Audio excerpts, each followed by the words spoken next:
स्वागत है आपका देश के number 1 consumer show consumer is king में। ये सिर्फ एक वाक्य नहीं बल्कि एक वादा है। एक वादा कि हम हर भारतीय की हक की लड़ाई को मजबूती से लड़ेंगे और आपकी जिंदगी के साथ मजाक नहीं होने देंगे। हम इस शो के जरिए आपको उन सभी चीजों के बारे में बताएंगे जो आपके और आपके परिवार की सुरक्षा और भलाई से जुड़ी हुई है। नमस्कार, मैं हूं आपके साथ कविता थपलियाल और आज बात आपकी सेहत से जुड़ी और आज बात इस देश के बुजुर्गों के इलाज से जुड़ी हुई। जब उम्र साथ छोड़ने लगे तब सिस्टम को थामना चाहिए, लेकिन हमारे देश में बुजुर्गों को इलाज के लिए 45 किलोमीटर तक जाना पड़ता है। क्या ये सही है? स्वास्थ्य का हक सबका है, लेकिन क्या इस देश में बुजुर्गों के लिए ये हक सिर्फ किताबों में रह गया है? लैंसेट रीजनल हेल्थ जर्नल की ताजा रिपोर्ट चौंकाती है। देश के बुजुर्गों को इमरजेंसी में हॉस्पिटल पहुंचने के लिए औसतन 45 किलोमीटर का सफर तय करना पड़ता है। सिर्फ ओपीडी के लिए उन्हें 15 किलोमीटर का सफर तय करना पड़ता है। कमजोर इम्यूनिटी, अकेलापन, लंबी दूरी और सिस्टम की बेरुखी, क्या ये हालात उस पीढ़ी के साथ न्याय है जिसने इस देश को खड़ा किया है? आज इस शो में हम पूछेंगे सिस्टम से भी और समाज से भी कि क्या बुजुर्गों के इलाज तक पहुंच एक मूलभूत अधिकार नहीं होना चाहिए। सवाल यहां पर यह है कि क्या भारत में बुजुर्गों की स्वास्थ्य सुविधा पहुंच से बाहर होती जा रही है? गांव और कस्बों में रहने वाले बुजुर्गों के लिए 45 किलोमीटर की दूरी कितना बड़ा बोझ है आखिर? क्या सरकार ने ग्रामीण हेल्थ इंफ्रास्ट्रक्चर को लेकर वादे तो किए, लेकिन जमीन पर कुछ बदला नहीं? क्या सरकारी अस्पतालों की संख्या और क्वालिटी बुजुर्गों की बढ़ती आबादी के लिहाज से पर्याप्त है? बुजुर्गों को मुफ्त और सुलभ स्वास्थ्य सेवा के लिए कौन सी योजनाएं हैं और क्या वो सही से लागू भी हो रही हैं? क्या स्वास्थ्य तक पहुंच को बेसिक कंज्यूमर राइट घोषित किया जाना चाहिए, खासकर 60 से ज्यादा उम्र के लोगों के लिए? ये सारे हमारे सवाल हैं और ये सवाल मैं जिन पैनलिस्टों के सामने रखूंगी उनसे भी आपका तारुफ करा देती हूँ। मेरे साथ doctor Sameer Bhati, public health expert जुड़ गए हैं। राजेश मोरे, सोशल एक्टिविस्ट, फाउंडर प्रेसिडेंट आभा परिवर्तनवादी संस्था। Doctor Narendra Saini, former secretary general IMA और चेयरमैन साइंटिफिक कमिटी DMC। आप सभी का स्वागत है हमारी इस बेहद खास पेशकश में। राजेश, आपके पास आऊंगी क्योंकि ऐसे बहुत सारे मुद्दे हैं जिन पर आप आवाज उठाते हैं, खासतौर से जब हम वरिष्ठ नागरिकों की बात करते हैं, उनकी सेहत की बात करते हैं। जिस रिपोर्ट की मैं बात कर रही हूं, ये रिपोर्ट कितनी चिंताजनक है आपके मुताबिक? मैडम, ये रिपोर्ट तो बहुत चिंताजनक है, लेकिन उसमें जो डेटा दिया है लाइक 45 किलोमीटर एक बीमारी के लिए हमें 45 किलोमीटर एवरेज अंतर ये करना पड़ता है। उसके साथ साथ ओपीडी के लिए भी हम लोग को 15 किलोमीटर अंतर पार करना पड़ता है, लेकिन उससे भी ज्यादा मुझे ऐसे लगता है कि ये डेटा भी बहुत कम ही है, क्योंकि हम लोग आज देख रहे हैं, मैं मुंबई का रहने वाला हूँ और हमारे मुंबई में KEM और टाटा जैसे बहुत बड़े बड़े हॉस्पिटल्स है, लेकिन आज भी रायगढ़, रत्नागिरी और महाराष्ट्र के कोने कोने से लोग KEM में आ रहे हैं। महाराष्ट्र जैसे एक बड़े स्टेट में, जिधर मुंबई एक कैपिटल, फाइनेंशियल कैपिटल है, उसमें भी we don't have trauma centres, हमारे पास नहीं है, कैंसर की फैसिलिटीज नहीं है।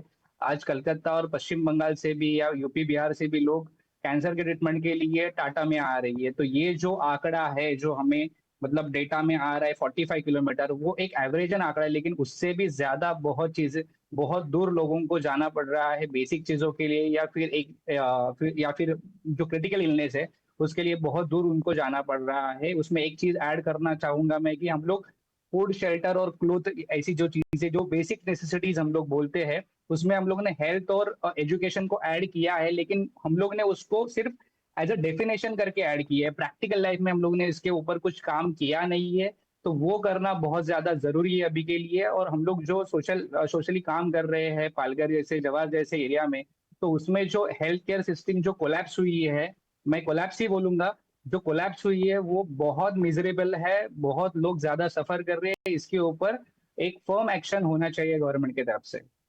नहीं, बिल्कुल आपने सही कहा, सिस्टम का ये लैप्स ही है, क्योंकि जिस उम्र की हम बात कर रहे हैं, देखिए वैसे भी हमारे देश में कोई खास तरह के सोशल सिक्योरिटी रिफॉर्म्स तो है नहीं। बेसिक सी चीज़ कि आप कम से कम उनको अच्छी हेल्थ तो मुहैया कराइए, कम से कम चिकित्सालय तो मुहैया करा दीजिए उनके घर के आसपास। क्या कहेंगे डॉक्टर सैनी इस मामले पे? देखिए, मैं डॉक्टर हूं तो एक चीज मेरे से पहले वक्ता ने बोला कि 15 से 45 kilometre, it is far far far away. WHO की एक डेफिनेशन भी है जो कहते हैं कि 3 किलोमीटर के अंदर अंदर स्वास्थ्य सेवाएं मिलनी चाहिए। इतना लंबा ट्रैवल, वो भी वनरेबल, जो आप बात कर रहे हैं 60 साल से ऊपर, 2 साल से नीचे, इनको हम कहते हैं वनरेबल पॉपुलेशन। ये तो एक पहली बात, तो इतना डिस्टेंस ये ट्रैवल कैसे करेंगे आज की लाइफ में? इतनी दूर जाने के लिए तो इतने इतने बुजुर्ग लोगों के लिए तो साथ में कोई अकम्पनिंग पर्सन चाहिए, वो नहीं मिलेगा। फिर आपका इतनी दूर जाएंगे तो वेट करेंगे, किसी किसी के साधन की वेट की जाएगी, उसकी वजह से डायग्नोसिस डिले होगा, ट्रीटमेंट डिले होगी, मॉर्बिडिटी मोर्टेलिटी बढ़ेगी, यानी कि लोग मरेंगे ज्यादा, लोग देर से ठीक होंगे। तो ऐसी सुविधाएं अब हम उस काफी हम 21वीं सदी में चल रहे हैं, यदि हम इतनी चीजों को हम ठीक नहीं कर पाए तो ये बड़े दुख की बात है। हमें डिस्टेंस ट्रेवल एटलीस्ट डब्ल्यूएचओ की डेफिनेशन जो है कि विद इन 3 किलोमीटर तक हमें मिल जानी चाहिए, इतना तो होना ही चाहिए, नहीं तो हमारे प्रोग्रेस करने का कोई फायदा नहीं है। तो ये बिल्कुल ही गलत है। ये इसके ऊपर सारी स्टेट सरकारों, क्योंकि health is a state subject, आप केंद्र से आप इस बात की आशा नहीं कर सकते, क्योंकि health is a state subject. सभी जो हमारी स्टेट्स हैं उनको, उनके हेल्थ मिनिस्टर को करना चाहिए। ये सुविधाएं संभव हैं, सिर्फ एक इच्छा होनी चाहिए कि हमें ये दिलानी है, तो मिल सकती हैं।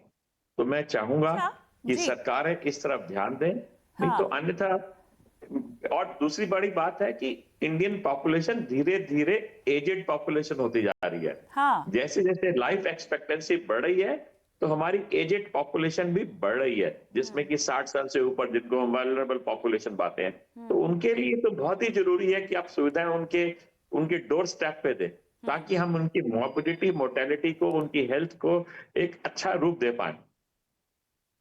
नहीं, आप बिल्कुल कह रहे हैं, लेकिन यहाँ पर नियत और इच्छा क्यों नहीं है? डॉक्टर समीर, आपको अगर मेरी आवाज़ आ रही है, देखिए शहरों की तो बात ही नहीं कर रही हूँ क्योंकि वहाँ पे सिनारियो बहुत अलग है, लेकिन हम गांव कस्बों की बात कर रहे हैं जहाँ पर इस तरह की आबादी है और जिनको जिनको मूल रूप में दिक्कत भी है। अगर ये राज्यों का मामला है तो राज्यों में ये नियत क्यों नहीं दिखाई दे रही है? आजकल तो बड़े पैमाने पे हम देख रहे हैं कि टेलीमेडिसिन की सुविधा जो है यहाँ पर दे दी जाती है। अभी टेलीमेडिसिन भी गांव कस्बों में कितना काम आता होगा मुझे नहीं पता। गांव कस्बों छोड़ दीजिए, मैं तो अगर टियर 2 की भी बात करूं वहां भी ये सेवाएं कितनी काम आती होंगी मुझे नहीं पता। बेसिक बेसिक अधिकार से जो है आप वंचित रख रहे हैं लोगों को, डॉक्टर समीर। बिल्कुल बिल्कुल, देखिए यहाँ पे जैसे हम एल्डरली पॉपुलेशन की बात कर रहे हैं, बुजुर्गों की बात कर रहे हैं और खासतौर पे जियाट्रिक केयर की बात कर रहे हैं, उनकी चुनौतियां डिफरेंट तरीके की होती है अगर हम अडल्ट पॉपुलेशन से बात करें। और जैसा अभी बात आपने करी कि हमारा urban area, semi urban area, rural areas, but अगर मैं खास तौर पे सीनियर सिटीजन को हेल्थ को लेकर बात करूं तो वो अर्बन एरियाज में भी चुनौतियां हैं, ऐसा नहीं है कि अर्बन में नहीं है, क्योंकि उनके डिफरेंट तरह के चैलेंजेस रहते हैं। अब इसमें चैलेंज क्या होता है कि देखिए हमारा जिस तरह से हेल्थ केयर इंफ्रास्ट्रक्चर की हम बात करें तो हमारे आयुष्मान मंदिर हो गए, फिर उसके बाद आरोग्य मंदिर हो गए, फिर उसके बाद वेलनेस सेंटर या आपके प्राइमरी हेल्थ सेंटर हो गए, कम्युनिटी हेल्थ सेंटर्स हो गए। तो वहां पर सर्विसेज बाइफर्केटेड है कि बेसिक लेवल पर तो फिर बहुत सारी बेसिक सर्विसेज है, पर जो एल्डरली केयर है उनको कई बार इस तरह की सर्विसेज की रिक्वायरमेंट होती है जो आपकी प्राइमरी हेल्थ सेंटर्स फुलफिल नहीं कर पाते। तो इस वजह से क्योंकि प्राइमरी हेल्थ सेंटर में उनको सुविधाएं नहीं मिल रही तो उनको कम्युनिटी हेल्थ सेंटर या फिर डिस्ट्रिक्ट हॉस्पिटल तक जाना पड़ता है। तो वो एक चुनौतियां, तो ये इसमें कुछ चीजें जरूरी है कि देखिए गवर्नमेंट की रीच तो डीप पेनिट्रेटेड है कि गांव के अंदर हम देखें तो हमारे प्राइमरी हेल्थ सेंटर और ये सब है, पर वहां पर सीनियर सिटीजन को लेकर स्पेसिफिक सर्विसेज अगर मुहैया करा दी जाए तो कुछ हद तक इस प्रॉब्लम को सॉल्व किया जा सकता है। जैसे स्पेसिफिकली अगर हम एल्डरली केयर की बात करें तो उनको जो ज्यादातर जिस तरह की प्रॉब्लम चुनौतियां रहती है, उनको ज्यादा अगर मैं बात करूं तो डिमेंशिया की प्रॉब्लम हो गई, भूलने की प्रॉब्लम, या फिर उनको और अदर लंग से संबंधित आपको बोनी इश्यूज, कई तरह के चैलेंजेस हो गए। तो वैसी एल्डरली स्पेसिफिक अगर डिजीज स्पेसिफिक अगर वहां पर इश्यूज को एड्रेस कर दिया जाए तो थोड़ा एक ये चुनौती जो है उसको हम मिनिमाइज कर सकते हैं। दूसरा, उनको जैसे एक बार ट्रेवल करना पड़ता है तो एक ही बार ट्रेवल नहीं करना पड़ता। देखिए, फर्स्ट टाइम वो ट्रेवल करने गए, ओपीडी से, डॉक्टर से उनका कंसल्टेशन हुआ, फिर उसके बाद उनको दवाइयों के लिए दोबारा से फिर से जाना पड़ता है अगर दवाइयां अवेलेबल नहीं हो पाती। तो ऐसी भी कई तरह की चीजें हैं कि क्योंकि उनमें उनको प्रायोरिटी देना बहुत ज्यादा जरूरी है कि खास तौर पे कुछ कुछ चीजें हैं जैसे ईसीएचएस हो गया, जहां पर जो एक्स सर्विसमैन है, तो उनको शायद थोड़ा कंपैरेटिवली अगर हम दूसरे हमारा एल्डरली ग्रुप की बात करें तो उनसे थोड़ा सा बेटर उनको सुविधाएं हैं। पर अगर हम बात करें कि ओवरऑल सभी हमारा एल्डरली और वनरेबल पॉपुलेशन के लिए एक तरह की स्वास्थ्य सुविधाएं हैं, वो अभी मैं समझता हूं काफी गैप है। दूसरा, इसमें थोड़ा हमारा मोबाइल हेल्थ सर्विसेज की अगर हम बात करें तो उनमें भी कुछ इस तरह की चीजों को अगर हम अभी इनकॉर्पोरेट कर पाए तो भी काफी हद तक इस तरह की चुनौतियों को हम ओवरकम कर सकते हैं। जैसे कि हमारी कई तरह की गवर्नमेंट स्कीम है जो मैटरनल हेल्थ और चाइल्ड हेल्थ को लेकर चलती है, या फिर हमारे स्कूल हेल्थ प्रोग्राम चलते हैं। उस तरह से अगर मैं देखूं तो हमारे एल्डरली ग्रुप को कैटर करने के लिए अभी भी अगर मैं देखूं तो स्वास्थ्य में जो कैंपेन है कई तरह की हेल्थ के अंदर वो कम है। कई तरह की ऐसी और आगे गवर्नमेंट को इनिशिएटिव लेने की जरूरत है ताकि हम अपनी वनरेबल और एल्डरली पॉपुलेशंस को सभी तरह की स्वास्थ्य सुविधाओं का लाभ दे सकें। राजेश, मुझे तो लगता है कि सोच में ही नहीं है। बुजुर्गों की हम बात कर रहे हैं, इनकी सेहत और इनकी हेल्थ सुविधाएं जो हैं, ज़रूरतें जो हैं, वो सोच में ही नहीं है। तो नियत में कैसे आएगी, तो ज़मीन पे कैसे आएगी? और जो अभी चैलेंजेस हमने हाईलाइट किए हैं, आप तीनों ने बहुत चैलेंजेस हाईलाइट किए हैं। राजेश, जमीन पे क्या होता है? जमीन में क्यों इतनी प्रॉब्लम होती है? अगर ये एक स्टेट का इशू है तो हम क्या ये कह रहे हैं कि जो राज्य सरकारें हैं या जो राज्य हैं वो अपने राज्य के बुजुर्गों को लेकर बिल्कुल भी सीरियस नहीं है उनकी हेल्थ को लेकर? ये हमें समझना चाहिए। या घोषणाएं होती हैं लेकिन जमीन पे कुछ तब्दील नहीं होता, पेपर पे रह जाता है, ऐसा होता है? यस यस, डॉक्टर साहब ने जो पहले कहा कि political will power, lack of political will power है, लैक ऑफ विजन है। जो भी चुन के आते हैं वो 5 साल के बारे में सोचते हैं, ना कि 20 साल के बाद कितना पॉपुलेशन बढ़ेगा, उतने पॉपुलेशन के लिए कितने डॉक्टर्स होने चाहिए, कितने अस्पताल होने चाहिए, इसके बारे में कोई सोच नहीं रहा है। बेसिकली कुछ दिनों पहले, मतलब नवंबर 2024 में लोकसभा में हमें बताया गया कि एक डॉक्टर है 811 लोगों के लिए एक डॉक्टर है इंडिया में, which is very good number, because 1000 लोगों के लिए एक डॉक्टर होना चाहिए, डब्ल्यूएचओ का आंकड़ा है। लेकिन हम लोग अगर रूरल एरिया के बारे में बात करेंगे तो 11,000 लोगों के लिए एक डॉक्टर है। एक जगह पे हम लोग अनएम्प्लॉयमेंट के बारे में बात कर रहे हैं कि बाबा अनएम्प्लॉयमेंट बढ़ रहा है, और दूसरी जगह पे हम लोग इधर अनएम्प्लॉयमेंट कम कर सकते हैं। हम लोग डॉक्टरों की भर्ती कर सकते हैं, स्किल स्टाफ्स होने चाहिए, लैब्स होने चाहिए, तो उसके ऊपर हम लोग काम नहीं कर रहे। तो एक कॉन्ट्रडिक्टरी चीज सरकार से हो रही है, स्टेट गवर्नमेंट हो या सेंट्रल गवर्नमेंट हो। तो एक तो पेशेंट टू डॉक्टर का जो रेशियो है या पॉपुलेशन टू डॉक्टर का रेशियो है, उसके ऊपर हमें काम करना चाहिए। आपका चैनल भी बिजनेस चैनल है, तो इसमें हम लोग बजट के बारे में हमें बात करनी चाहिए कि बजट क्या है। तो 2024 में 90,000 करोड़ का बजट था, अभी 99,000 करोड़ का बजट हो गया 25-26 के लिए, 9% का ग्रोथ हो गया। लेकिन राजेश, बजट वो तो अलॉट इनफ है। किया जाता है, आयुष्मान भारत जैसी बड़ी बड़ी स्कीमों का ऐलान भी होता है, उनका दायरा बढ़ाने की भी बात होती है, लेकिन कुछ मिलता नहीं है। देखिए रिपोर्ट्स हमारे सामने। यस, यूटिलाइजेशन नहीं हो रहा है। अभी हम लोग फिर भी हम लोग बजट जो एलोकेट कर रहे हैं, गवर्नमेंट एलोकेट कर रही है, that is 3.8% of our total GDP. वो बहुत बहुत ज्यादा कम है। भूटान जैसे छोटे देशों का भी बजट है 4% से ज्यादा है। तो इसके लिए हमें उसके हिसाब से हमें बात करना पड़ेगा। उसके साथ साथ रूरल एरिया है और जो झुग्गी झोपड़ियां है उसमें भी बहुत सारे हेल्थ पे क्राइसिस है, जैसे कि बहुत जगहों पे रोड नहीं है, बाइक एम्बुलेंस नहीं जा सकती है। तो रूरल एरिया में बाइक एम्बुलेंस जैसे इनोवेटिव आइडियाज हमें इम्प्लीमेंट करने पड़ेंगे कि जिससे क्या हो सकता है कि प्राइमरी जो हेल्थ है या जो जब भी किसी का एक्सीडेंट हो रहा है या कुछ हो रहा है तो उसको एक बेसिक जो ट्रीटमेंट है वो उधर मिले, उसको फर्स्ट एड ट्रीटमेंट मिले, उसके बाद वो उसमें ट्रैवल करके हॉस्पिटल में आ सके। तो ऐसे इनोवेटिव आइडिया हमें इम्प्लीमेंट करने पड़ेंगे। मैं एग्जांपल दे सकता हूँ इधर की पालघर में अलर्ट सिटीजन फोरम करके एनजीओ है, उन्होंने पालघर में 10 गांवों के लिए बाइक एम्बुलेंस शुरू की है, एक छोटे खर्चों, मतलब सीएसआर फंड से छोटे खर्चों से। ऐसे अगर ऐसा चीज हम लोग अगर बाकी के जगहों पे कर रहे हैं, कर्नाटक गवर्नमेंट कर रही है, अप्रिशिएट करना पड़ेगा। तो ऐसे ऐसे इनोवेटिव आइडियाज हमें इम्प्लीमेंट करने पड़ेंगे, बजट का प्रॉपर यूटिलाइजेशन करना पड़ेगा, और उसके साथ साथ बजट का जो जीडीपी का जो रेशियो है, हेल्थ केयर का रेशियो है, वो हमें बढ़ाना पड़ेगा।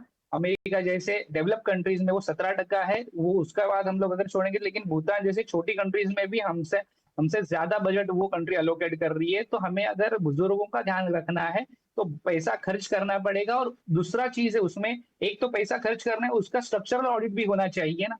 तो ऑडिट भी बहुत ज्यादा जरूरी है कि हर चीज जो हम लोग खर्च कर रही है वो ठीक जगह पे जा रही है क्या, उसका ऑडिट भी होना चाहिए, और वो ओपन सोर्स होना चाहिए ताकि लोगों को समझ में आए कि गवर्नमेंट कितना पैसा खर्च कर रही है और किस चीजों के ऊपर खर्च कर रही है।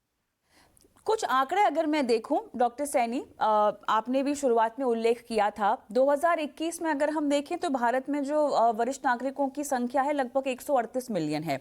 2031 तक ये आंकड़ा लगभग जो है 194 मिलियन, यानी 41% का इजाफा हमें यहाँ पर देखने को मिलेगा। ठीक है, अब इसकी अगर मैं बात करूं तो तमाम बेसिक बुनियादी ढांचा जो आपको चाहिए होता है इस तबके के लिए या इस वर्ग के लोगों के लिए, उसके तो शुरुआती छोर में भी हम पहुंचे नहीं हैं, शुरुआती छोर में भी हम पहुंचे नहीं हैं। आप तमाम तरह की कमिटीज़ में बैठते होंगे, रिप्रेजेंटेशन करते होंगे, पॉलिसी मेकिंग का शायद हिस्सा भी होते होंगे। जब इस तरह की बातें आती हैं तो पॉलिसी मेकिंग में कहाँ लैप्स है, क्योंकि ये सारी बातें यहीं पर आके रुक जाती है। अगर स्टेट वाइज इशू है तो कहीं ना कहीं स्टेट्स को इसका संज्ञान लेने की जरूरत है। क्या इस तरह के मुद्दे पहले उठे हैं राज्य सरकारों के साथ? क्योंकि रिपोर्ट्स तो आ जाती हैं, रिपोर्ट्स पे हल्ला भी हो जाता है, लेकिन कहीं एक्शन हमें दिखाई नहीं देता है। मेडिकल एसोसिएशंस की तरफ से क्या इस तरह की बातों को, मुद्दों को कितना पुश दिया जाता है, बताइएगा। बजट की बात जहां तक कहें तो बजट के बिना कुछ भी नहीं हो सकता। बाहर की कंट्रीज में, डेवलप्ड कंट्रीज में 15% से अधिक हेल्थ बजट होता है। हमारे यहाँ हेल्थ बजट 1.5 to 1.8% के आसपास होता है, जो कि बहुत ही नेग्लिजिबल है। इवन बांग्लादेश और श्रीलंका में हमारे से ज्यादा हेल्थ बजट है। जब आपके पास बजट नहीं होगा तो आप सुविधाएं कैसे प्राप्त दे सकते हैं? तो वल्नरेबल पॉपुलेशन जो 60 साल से उम्र से ज्यादा की है, उसके लिए तो हेल्थ फैसिलिटीज और ज्यादा अच्छी चाहिए, क्योंकि वो ज्यादा दूर तक ट्रैवल नहीं कर सकते। वैसे ही WHO ने कहा कि 3 किलोमीटर to 5 किलोमीटर से ज्यादा का डिस्टेंस किसी भी किसी भी पेशेंट के लिए ज्यादा नहीं होना चाहिए। बट यहाँ तो 15 से 30 किलोमीटर है, और ये जो वल्नरेबल पॉपुलेशन है 60 साल से उम्र से ज्यादा, ये इतना दूर तो वैसे ही ट्रैवल नहीं कर सकते। तो हमें हेल्थ बजट को बढ़ाना होगा। दूसरा, ये भी देखना होगा कि क्या जितना बजट है वो भी इंप्लीमेंट हो रहा है कि नहीं हो रहा। बड़े दुर्भाग्यवश की बात है कि मैं कई सालों से फॉलो कर रहा हूं, ये देखा गया कि जितना बजट एलोकेट होता है वो भी यूटिलाइज नहीं होता। इसका प्रॉपर ऑडिट होना चाहिए कि क्यों नहीं हुआ और किन चीजों के लिए होना चाहिए था, हुआ कि नहीं हुआ। जो हमारी ओपीडी सुविधाएं हैं, ये तो कम से कम डोर स्टेप पे होनी ही चाहिए। डायबिटीज जैसी चीज के लिए यदि पेशेंट को इतनी हाइपरटेंशन, जिसमें ब्लड प्रेशर है, जिसमें सिर्फ ओपीडी की फैसिलिटी चाहिए, जो बिल्कुल एकदम वॉकिंग डिस्टेंस पे होनी चाहिए, और यही यदि वॉकिंग डिस्टेंस पे होगी तो आपका ओवरऑल हेल्थ बजट, जो हमारा हेल्थ बजट इस्तेमाल हो रहा है, क्या सही तरीके से इस्तेमाल हो रहा है कि नहीं हो रहा है, ये भी जरूरी है। यदि मैं अपने लोगों को हेल्थ फैसिलिटीज जैसे डायबिटीज है, हाइपरटेंशन है, ये सुविधाएं अपने पास में दे दूंगा तो हो सकता है आपको ज्यादा जरूरत ही ना पड़े। क्यों आदमी को एक्यूट प्रॉब्लम होती है, हॉस्पिटल की जरूरत होती है? क्योंकि उसको ओपीडी की फैसिलिटीज देर से मिलती है। यदि मैंने उनको ओपीडी की फैसिलिटीज जल्दी से दे दी तो हो सकता है हमें बड़ी बड़ी बीमारियां होने ही ना पाए, हम छोटी छोटी चीजों से ही हम ठीक कर पाए, तो जितना एलोकेटेड बजट है उसको भी क्या ध्यान पूर्वक सही तरीके से इस्तेमाल हो रहा है कि नहीं हो रहा। स्मॉल इन्वेस्टिगेशन, ये तो दूर की बात है, यदि आप कहेंगे कि उनको ओपीडी की फैसिलिटी मिलती है और यदि लैब की फैसिलिटी चाहिए तो उसको और भी ज्यादा दूर जाना पड़ता है। अब एक ब्लड शुगर, जिससे कि आप ब्लड शुगर को कंट्रोल कर सकते हैं, वो ओपीडी में हो सकता है, लेकिन क्योंकि वो सुविधा ही नहीं है तो क्या हो जाता है, वो बीमारी लंबी हो जाती है, जिसके लिए आपको फिर बेड्स चाहिए, वो वैसे ही हमारे पास नहीं है, वही हमारे पास हेल्थ बजट नहीं है। तो ये सरकार को जरा, जो सरकारें, स्टेट सरकारें हैं, उनको ध्यान करना होगा। केंद्र का ये काम है कि केंद्र को बजट का एलोकेशन बढ़ाना होगा ताकि लोगों को ओपीडी फैसिलिटीज कम से कम अपने डोर स्टेप पे मिल सकें। और यदि ये डोर स्टेप पे मिलेंगी तो आप देखेंगे कि ये जो हमारी एडल्ट पॉपुलेशन है, सो कॉल्ड सीनियर सिटीजन है, उनको ठीक सुविधाएं मिलेंगी और वो अच्छा से अपना जीवन व्यतीत कर पाएंगे और सोसाइटी को कंट्रीब्यूट कर पाएंगे। बिल्कुल बिल्कुल। डॉक्टर समीर, हम ऐसे टाइम पर हैं जहां पर स्टार्टअप्स का बहुत बोलबाला है। ऐसे में बहुत सारे हेल्थ स्टार्टअप्स और हेल्थ टेक स्टार्टअप्स जो हैं वो निकलते हुए दिखाई दे रहे हैं।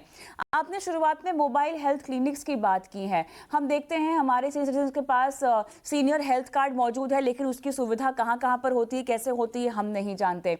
60 के अगर आप हो जाएंगे तो आपको एक कार्ड अलग से दे दिया जाएगा जो कि होता है सीनियर सिटीजन्स कार्ड। उस कार्ड की भी कितने आपको उसको फ़ायदे मिलते हैं, कैसे इस्तेमाल पर आपको फ़ायदा मिलता है, उसको लेके कोई क्लैरिटी नहीं है।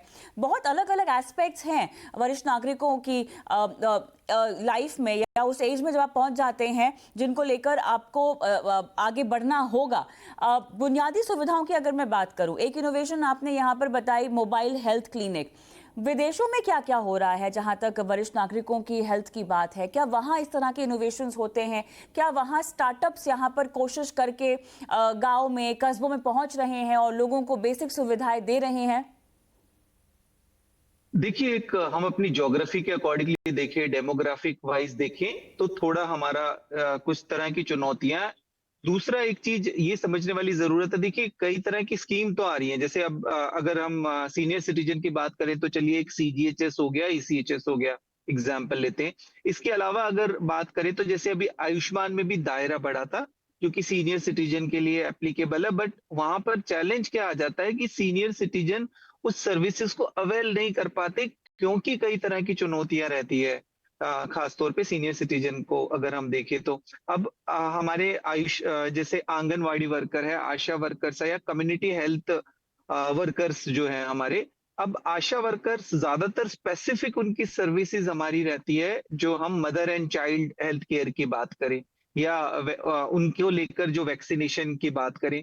यहाँ पर बिल्कुल जो अभी आपने ये मुद्दा एस्केलेट किया है, ये सही में चुनौती है कि कहीं ना कहीं हमारी जो अभी किसी भी तरह की कैंपेन चल रही है उसमें सीनियर सिटीजन अभी भी सफर कर रहे, क्योंकि वो सर्विसेज उन तक पहुंच ही नहीं पाती, वो अवेल नहीं कर पाती। तो जो हमारे आशा, इसी तरह की जो ये आपकी आशा वर्कर्स है, इस तरह के कम्युनिटी हेल्थ ऑफिसर स्पेसिफिकली अगर हमारे सीनियर सिटीजन्स का डेटा रखें और उन तक वो सर्विसेज पहुंच पाए। देखिए जैसे कोविड के समय क्या हुआ था कि हमने पहले सीनियर सिटीजन्स को वैक्सीनेशन के हमारी कैंपेन के अंदर शामिल किया गया था, पर अभी भी देखिए तो कई तरह की वैक्सीन ऐसी हैं, जो फ्लू की वैक्सीन की बात करें जो कि सीनियर सिटीजन तक पहुंचनी चाहिए, क्योंकि जो हम इम्यूनिटी की बात करते हैं और वो सबसे वनरेबल ग्रुप है, पर उन तक वो सुविधाएं या फैसिलिटी वो नहीं पहुंच पाती। तो एक तो सबसे बड़ा गैप ये है कि जो ब्रिज होना बहुत ज्यादा जरूरी है। दूसरा सबसे बड़ा गैप ये है कि देखिए अगर सीनियर सिटीजन स्पेसिफिक सर्विसेज मैं गांव में बात करूं तो वो अगर किसी डिस्ट्रिक्ट हॉस्पिटल में कहीं पर है तो सबसे बड़ी जो चुनौती आती है वो ट्रांसपोर्ट की आती है कि जैसे अगर हमारे जो एक्स सर्विसमैन है, ईसीएचएस स्कीम है, उसमें कई बार कुछ इस तरह की सुविधाएं दी जाती है कि उनको कुछ पॉइंट बताए जाते हैं कि जहां पर वो सीनियर सिटीजन इकट्ठे होते हैं और वहां से वो गाड़ी जाती है और उनको फिर वहां डिस्पेंसरी में लेकर जाती है और वो सभी तरह के जो भी उनके टेस्ट होते हैं वो होने के बाद दोबारा उनको वहां पर ड्रॉप करती हैं। पर वो सभी तरह की फैसिलिटी सब जगह पर नहीं है, तो इसलिए अगर ये ट्रांसपोर्ट का गैप है या फिर इस तरह के हमारे कम्युनिटी हेल्थ ऑफिसर्स जो कि ब्रिज का काम कर सकते हैं, वो गैप है, तो उसको फिलफिल करना जरूरी है। क्योंकि देखिए आयुष्मान का दायरा तो बढ़ गया, पर वो उन तक तब तक वो सर्विसेज को उसको अवेल ही नहीं कर पाएंगे तो उसका कोई बेनिफिट होगा नहीं। तो गवर्नमेंट को अभी सिर्फ ये देखना है कि जैसे हमारा अब टीबी इरेडिकेशन प्रोग्राम चल रहा है कि भाई 2030 तक टीबी को इरेडिकेट करना है, इस तरह की कई चीजें हैं। तो सीनियर सिटीजन स्पेसिफिक कुछ कैंपेन होनी चाहिए। और दूसरा, जैसे आपने स्टार्टअप की बात की, स्टार्टअप के साथ साथ कुछ कुछ पीपीपी प्रोजेक्ट पे भी गवर्नमेंट इनवाइट कर सकती है, क्योंकि जो हमारे बड़े हॉस्पिटल्स हैं या जो प्राइवेट इंस्टीट्यूशंस हैं, उनके पास अगर मैन पावर है, उनके पास सुपर स्पेशलिस्ट डॉक्टर्स हैं, और गवर्नमेंट के पास बात करें तो उनकी पेनिट्रेशन दूर तक है कि जो आपके आरोग्य मंदिर है या जो वेलनेस सेंटर है वो डीपली इनसाइड है, गांव में है, वहां पर अगर उनको वो सीनियर सिटीजन स्पेसिफिक सर्विसेज चाहिए तो उनको वो प्रोवाइड कर सकते हैं वहां पर। और जैसे अभी लास्ट ईयर आईसीएमआर ने अपडेट की थी जो एसेंशियल डायग्नोस्टिक सर्विसेज है कि भाई ये प्राइमरी हेल्थ सेंटर में होनी चाहिए, कम्युनिटी हेल्थ सेंटर में होनी चाहिए, ये आपके डिस्ट्रिक्ट हॉस्पिटल में होनी चाहिए। इसी तरह से एसेंशियल डायग्नोस्टिक्स जो आपके सीनियर सिटीजन स्पेसिफिक हैं वो होने जरूरी हैं। अब जैसे मिशन इंद्रधनुष है कि भाई छोटे बच्चों के लिए ये वैक्सीनेशन होनी चाहिए, बुजुर्गों के लिए जो वैक्सीनेशन होनी चाहिए वो भी कैंपेन होनी चाहिए। क्योंकि इसको कैंपेन की तरह, प्रोजेक्ट की तरह जब तक स्टेट गवर्नमेंट और बाकी सेंट्रल गवर्नमेंट इसके ऊपर काम नहीं करेगी, तब तक हम सीनियर सिटीजन जो हमारा ग्रुप है, समहाउ मुझे भी लगता है कि वो काफी अभी नेग्लेक्टेड है। तो सुविधाओं का अभाव अभी भी काफी ज्यादा है। और खाली ऐसा नहीं है कि ये गांव के अंदर ही है, शहरों के अंदर भी बात करें तो हमारे जो बुजुर्ग लोग हैं अभी उनको भी चैलेंज आता है इस तरह की सुविधाओं को अवेल करने के लिए। केवल आप मॉनिटरिंग करें, आप इम्प्लीमेंटेशन का ध्यान रखें, ट्रैकिंग करें, अकाउंटेबिलिटी तय करें तो काफ़ी हद तक चीज़ें जो हैं वो स्ट्रीमलाइन हो सकती हैं, सुलझ भी सकती हैं। बहरहाल मेरा समय समाप्त हुआ है। आप तीनों का बहुत बहुत धन्यवाद। और जैसा कि मैं शुरुआत से कह रही हूँ, बुजुर्गों की सेहत अब ना आंकड़ों का मामला है और ना सिर्फ भावनाओं का, बल्कि अब समय है ठोस कदम उठाने का, क्योंकि इज्जत सिर्फ उम्र की नहीं होती है, अधिकारों की भी होनी चाहिए।